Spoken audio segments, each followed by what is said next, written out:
रक्षाबंधनाच्या दिवशी स्वामी समर्थांना राखी कशी बांधावी? आपल्या भावाप्रमाणेच महिलांनी आपल्या गुरुला, आपल्या देवाला, आपला विश्वास ज्यांच्यावर आहे त्यांना म्हणजेच आपल्या स्वामींना राखी नक्की बांधावी.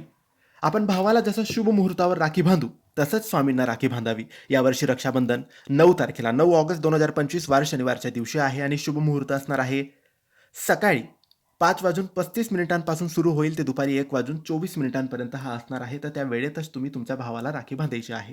त्यासाठी एक ताट तयार करायचं, त्यामध्ये कुंकू घ्यायचा, टिळा लावण्यासाठी अष्टगंध, दिवा लावायचा, राखी ठेवायची, गोड मिठाई ठेवायची आणि सगळ्यात आधी ते ताट स्वामींच्या समोर आपल्या देवघरात ठेवायचं.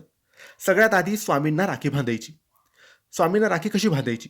तर आधी दिवा लावून स्वामींना हात जोडून प्रार्थना करायची की स्वामी, तुम्ही माझ्या आई आहात, वडील आहात, गुरु आहात आणि माझे भाऊ आहात. आज रक्षाबंधन आहे. आज मी तुम्हाला राखी बांधत आहे. तुम्ही माझ्या जसं रक्षण कराल तसंच रक्षण माझ्या भावाचे, माझ्या परिवाराचे सुद्धा करा.